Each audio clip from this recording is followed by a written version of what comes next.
कोणत्याही इकॉनॉमी कंडिशनमध्ये आपला फायनान्शियल पोर्टफोलिओ पॉझिटिव्ह असावा असं तुम्हाला वाटतं का? तर हा व्हिडिओ तुमच्यासाठी आहे. त्यासाठी आज आपण पाहणार आहोत की योग्य ॲसेट ॲलोकेशन आणि डायव्हर्सिफिकेशन वापरून म्युच्युअल फंड आणि मल्टी ॲसेट पोर्टफोलिओ कसं स्ट्रक्चर करता येईल. प्रत्येक ॲसेट पोर्टफोलिओमध्ये का महत्त्वाचं आहे आणि वेगवेगळ्या वयात त्याचं किती ॲलोकेशन ठेवता येईल हे समजून घेतलं तर कोणत्याही इकॉनॉमी कंडिशनमध्ये पोर्टफोलिओ बॅलन्स्ड आणि लॉंग टर्म पॉझिटिव्ह ठेवण्यास मदत होते. तर पहिलं ॲसेट म्हणजे इक्विटी. हा पोर्टफोलिओचा ग्रोथ इंजिन मानला जातो. इक्विटी इन्फ्लेशनला बीट करण्याची क्षमता ठेवते आणि दीर्घकालीन वेल्थ तयार करण्यात मदत करते. म्हणून पोर्टफोलिओमध्ये इक्विटी एक्सपोजर ठेवता येतो. जर तुमचं वय 20 ते 35 वर्ष असेल तर इक्विटी 65 ते 75% पर्यंत ठेवू शकता, कारण वेळ तुमच्या बाजूने असतो आणि शॉर्ट टर्म व्हॉलेटिलिटी हाताळता येते. 35 ते 50 वर्षाच्या वयोगटात इक्विटी 50 ते 60% ठेवता येते, जे ग्रोथ आणि रिस्क यामध्ये बॅलन्स ठेवतं. 50 वर्षानंतर इक्विटी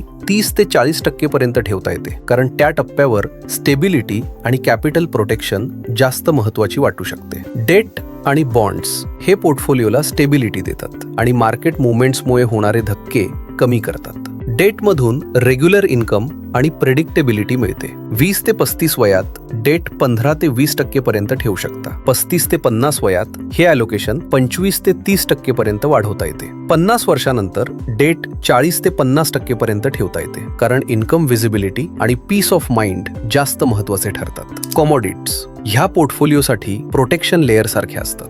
गोल्ड, सिल्वर, एनर्जी आणि agricultural commodities inflation, currency risk आणि जिओपॉलिटिकल इव्हेंट्स पासून हेज म्हणून काम करतात. त्यामुळे कमोडिटीज एक्सपोजर ठेवता येतो. 20 ते 35 वयात कमोडिटीज 5 ते 10% ठेवू शकता. 35 ते 50 वयात हे 10 ते 15% पर्यंत वाढवता येते. 50 वर्षानंतर 10 ते 15% ॲलोकेशन ठेवल्याने पोर्टफोलिओ अधिक बॅलन्स्ड राहू शकतो. गोल्ड, सिल्वर व्यतिरिक्त एनर्जी, ETFs आणि ॲग्री कमोडिटी फंड्स डायव्हर्सिफिकेशन देऊ शकतात. रिअल इस्टेट हे लॉंग टर्म सिक्युरिटी आणि इमोशनल कम्फर्ट देणारं ॲसेट मानलं जातं. बहुतांश लोकांसाठी किमान एक रिअल इस्टेट प्रॉपर्टी ठेवणं योग्य वाटू शकतं, मात्र दुसरी किंवा तिसरी प्रॉपर्टी घेण्याआधी सखोल अभ्यास करणं गरजेचं आहे. अनेक वेळा रेंटल यील्ड, मेंटेनन्स खर्च, टॅक्सेस, लोन इंटरेस्ट आणि वेकन्सी पिरियड नीट मोजले जात नाहीत आणि रिअल एस्टेट बद्दल गैरसमज निर्माण होतो. म्हणूनच रिअल एस्टेट घेताना वयापेक्षा गरज आणि आर्थिक परिस्थितीचा विचार केला पाहिजे. सेफ आणि लिक्विड इन्व्हेस्टमेंट्स हे पोर्टफोलिओचं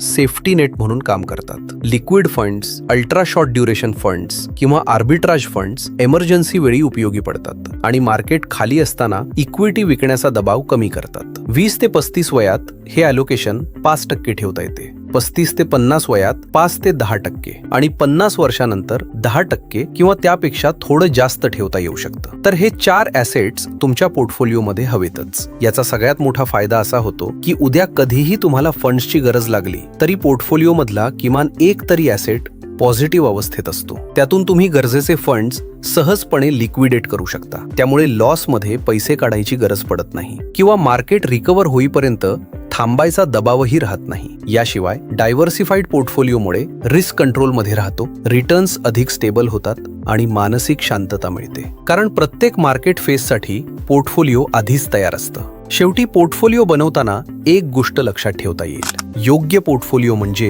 सगळ्या ॲसेट क्लासचा संतुलित वापर. इक्विटी ग्रोथ देते, डेट स्टेबिलिटी देते, कमोडिटीज प्रोटेक्शन देतात, रिअल एस्टेट सिक्युरिटी देतं आणि liquid assets peace of mind देतात. वय, इन्कम आणि गोल्स बदलत जातात. त्यामुळे पोर्टफोलिओ वेळोवेळी रिव्ह्यू करता येतो, पण वारंवार बदल करणं टाळता येईल. जर तुम्हाला personalised portfolio structure, asset wise allocation planning, professional portfolio management service घ्यायची असेल तर स्क्रीनवर दिलेल्या फोन नंबर किंवा ईमेल आयडीवर आमच्याशी संपर्क साधा.